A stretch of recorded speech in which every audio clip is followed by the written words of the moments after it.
Joining us now from their headquarters in Reno, Nevada, is the top leadership team for Battle-Born Batteries. Dennis Ferris, he is the CEO, and Sean Nichols, the COO, the Chief Operating Officer. Guys, thanks for being with us, and it's great to see you, even though we still are wearing those masks, because it's a strange year that we're in, isn't it? Yep, it sure is. Hey, I should point out, first of all, that Battle-Born has been a sponsor of the podcast here for a long time. But this interview, we would be doing even if you guys weren't a sponsor, because we're breaking some pretty major news here about lithium batteries. And I've talked a little bit about lead is dead, kind of your slogan as you have built this great company of yours. But this kind of really proves that. Let's talk about this white paper and what it says, but more importantly, what it means to RVers. And Dennis, let's start with you. Well, it's funny you say it's news. It's not news to us. It's something that we've kind of known for a long time. The benefits of lithium extend down into colder temperatures as well, and we just wanted to prove it to our customer base and beyond. We just basically set up an experiment. We did a direct comparison. We did the direct measurements. We just basically publicized what we saw.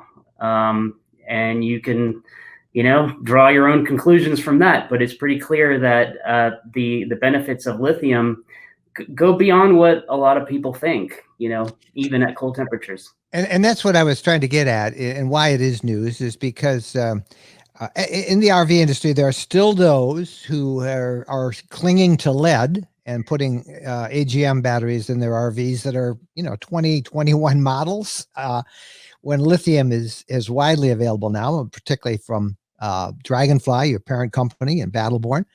But this idea that the industry had that lithium didn't do well in cold weather. Sean, where did that come from, and what does your white paper say about that as compared to AGMs? Well, the white paper is about cold temperature charging and cold temperature performance, I should say, of lithium batteries, but it also compares lead acid. And all along, one of the only defenses lead acid batteries have had against lithium is that you can't charge lithium at cold temperatures. Our battery has a protection built in. This particular study includes multiple temperature ranges, even including room temperature, which show the poor performance of lead acid batteries. That they advertise you can use 50% of the power in that battery. We never found that under any circumstances in our testing and multiple loads. So it basically highlights, even outside of cold temperature, the performance difference of lithium versus lead acid. And it will really shine a light on some of the struggles that people have been having for so long with their batteries. And they'll understand now why so clearly, that they think they have this much power, and then all of a sudden they don't have that much power. And it explains this very clearly in scientific terms. And it's a fair study. Everything is controlled. And, it's basically a white paper that sheds a light on why lead is dead and why lithium is a better solution for any circumstance in RVing.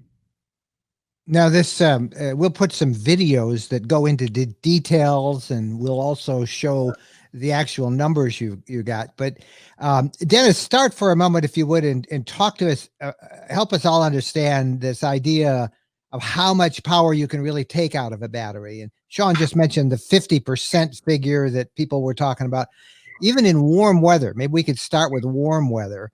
And what did your study? Because you did some of these tests, I see, at 67 to 72 degrees.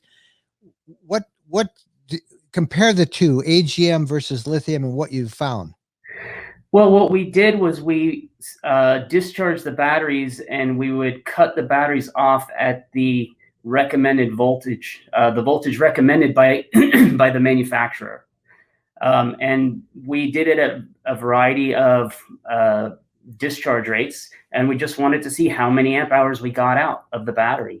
And at even at moderate discharge rates, we're talking 5-hour discharge rate, something like that, you don't actually get 50% of what the rated capacity is. On an AGM, we're talking AGM. I'm sorry, yes, we're talking of an AGM. The Puchert effect, which is what the white paper is trying to describe, is a phenomenon that is particularly prevalent in lead acid batteries and AGM batteries.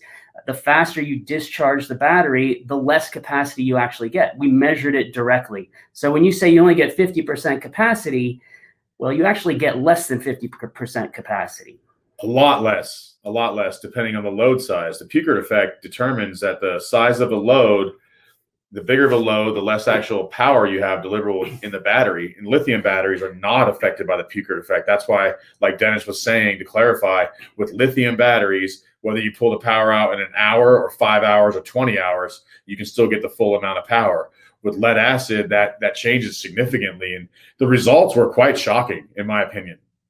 Now, you guys have been talking about this for years because this is your business. Why do you think the industry has been so reluctant to 100% go into lithium? Because there are still big manufacturers that are putting old lead acid batteries in their RVs. Well, that's a fact of the industry, the way it's set up. The majority of units that are built are towable units, and the dealerships put the batteries in. So they're going to put the lowest cost option in for their customer to be able to get out and enjoy the RV. The one thing that I never understand is that these powerful brands allow that customer experience to be, dealt with by the dealership. Which, nothing against the dealership. They're putting in a battery, it works. What I'm saying is that the customer experience when you have a lithium battery on board is much more exciting and positive, because now the RV goes out and does what it's supposed to do. And so that's why it's been such a slow change. But there's reasons why lithium costs more money. But once the customers start to realize the value add to it, I always say, I got an $1,100 cell phone sitting here. It doesn't come with a 10-year warranty, and it won't help me camp next to a lake. As a matter of fact, when I go camping, I like to go places where my cell phone doesn't work. But you get the point. People are willing to pay for technology these days that make their life easier and more relaxing. And that's what lithium does for you in an RV. Let's go back to this cold weather white paper, which is really the thing that breaks so much news here. Dennis, you mentioned something called the Pukert effect, and my eyes kind of glassed over a little bit on that. But if I understand that right, the higher the battery capacity is, the more you take out, the less you really get. Is that kind of accurate? Kind of. Yeah, kind of is my operative word. The greater the load, the less capacity you get. Let's say you've got a 200 amp hour AGM battery. You discharge it at 50 amps. You'll get maybe 80, 90 amp hours out of it. Now you discharge it at 80 amps, you'll only get like 60, 70 amp hours out of it. So basically, the more power, the less the amp hours. And so if you discharge it like at 10 amp hours, you might get closer to that 50% level, but nobody's really using only 10 amp hours in their RV these days. I mean, we have a lot of demand for electronics in these new rigs, and the 20-hour discharge rate that lead acid batteries rate their batteries at is just not useful these days. The industry's totally changed. Right. I think actually, Mike, I think this is one of the points you bring up is why are people still stuck on AGM batteries? I think the whole industry and the way that customers use the RV is changing. People are becoming more power hungry. They're able to use, with lithium, they're able to use things like their hair dryer and their coffee maker, even their air conditioner. And when you talk about these big power loads, now the Pukert effect really becomes important, and that's where lithium really shines. The lithium batteries are not subject to this Pukert effect, like an AGM battery, which limits it. So when we talk about cold weather, what did you find as you actually put and how did you test them? You put them in a freezer, it looks like in the video, and we'll link to all those videos and everything. But how did you test these? Well, we put the batteries in the same freezer at the same time, and we discharge them at certain temperature ranges. And what we found was pretty alarming, that at not that far below freezing, that a lead acid battery can't even take a charge. An AGM battery can't even take a charge. So regardless of the fact that it only delivers like, a couple of amp hours, literally a couple of amp hours at that temperature range, you can't even recharge it. So you could put on a charger for a few hours, run your generator, and the battery's not going to hold any power. It's pretty much useless. And what did you find then? us, like the fact that it performed that poorly at that temperature range. Honestly, And it was then shocking. conversely, what did you find out with lithium? It performs a lot better. So, I always say you can get 2 to 3 times the amount of power out of our batteries. I'd say it's more like 3 to 4 times, or even 20 times at certain temperatures. It all depends, because once a lead acid battery can't deliver power and we're delivering power, our numbers go up exponentially. So you can dig in a little bit and see that even if you were unable to charge, like let's say you couldn't charge your lithium because you didn't have a heat source, or you didn't have our new battery with the built-in heat in it, you're still going to be better off having that on your rig, being able to discharge it down to cold temperatures, than you would having lead acid on there. So the rumor, and I've actually heard RV salesmen say this, that lithium won't even discharge at cold temperatures. Dennis, what did you find out when you actually put this to the test? Well, that's the opposite of true. They discharge fine at cold temperatures. Yeah, I mean, with lithium batteries, you typically want to avoid charging when it's very cold. And in our battery, we actually prevent you from charging when it's below 25 degrees Fahrenheit. And it depends on the cells, and it depends on a lot of things internally, but it's not something you have to worry about with our battery. But typically, lithium batteries are not meant to be charged rapidly at cold temperatures, because you could cause lithium plating on the anode. That doesn't happen with battle-borne batteries. I was the first time I camped with lithium batteries in the winter time. Everybody said, "Well, you can't use your batteries," and I was out, and I said, "But I'm not even plugged in, and look, I'm using my batteries. I've got the microwave on." And, then you must not have lithium. And people have been slow to embrace this, and I guess that's true of the RV industry. It is improving greatly each year. Sean, Go ahead. Sorry. Yeah, you mentioned heated batteries. I happen to have those on the Battleborns I have. Ours is a leisure travel vans, and they installed with the option for the heated batteries. What is that? How does that option with the heaters work? What does that do? Well, in simple terms, our battery now has a built-in heat source inside the battery. It can be enabled through a switch in the vehicle, that if you want to warm the battery up so you can charge it at cold temperatures, it allows you to do that. It's one of the things that we overcame to make sure the battery is usable in every scenario, because there are a limited number of people out there who don't chase the sun, and they want to go, hunters and things like that want to go camping when it's really cold. And this allows them to be able to do that. So, the majority of the people will not need to heat their batteries, but, obviously RV manufacturers, that's an attractive feature for them, because they don't know what you're going to do with the RV when you buy it. So they want to have everything inside that RV to make it function in any environment. And we've got that solution, and you're using it. And there's several other people that are using it now too.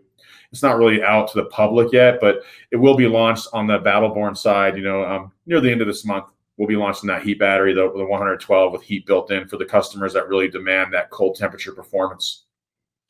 Dennis, as we wrap this up, and again, we're going to link to the white paper. We're going to go to all the specs for the engineers out there who want to check all the statistics. But boiling this down for just the average RVer, what does your white paper tell them in terms of lithium and the confidence that they can have when they go out in cold weather in their RV? Well, I think the bottom line is you actually don't need the internally heated battery to be able to function in almost any circumstance. The internally heated battery is for really, really special circumstances. But even if you are in relatively cold, below freezing temperatures, your regular Battleborn batteries will work fine. And especially as compared to AGM batteries, which basically just take a dive in performance when it gets that cold. You're much better off with a Battleborn battery. Well, again, as we said at the top, and I want everybody to understand, we acknowledge that these guys are friends of ours, they're sponsors, but it's a pretty significant report that they released with this white paper, and we will link to all of that stuff. And I just can't wait till things settle down a little bit and get out there. I still haven't toured your Reno factory yet, so. We'd love to have actually you. I want to build one myself. Show me how. That's fine. You come on down. We're happy to have you here in town, and we appreciate you taking the time to include us. And we always appreciate your fans. You guys are great. Everyone that works with your podcast and supports you, those are our people, man. And we're always here for you guys. Any questions you have? All right. Dennis Ferris, the CEO, Sean Nichols, the COO, Battleborn Batteries. Thank you guys for being our guest on the podcast. And I can't wait. Let's go out and do some winter camping. That's our favorite kind anyway. So you make it easier. Thank you. Thanks, Mike. Take care.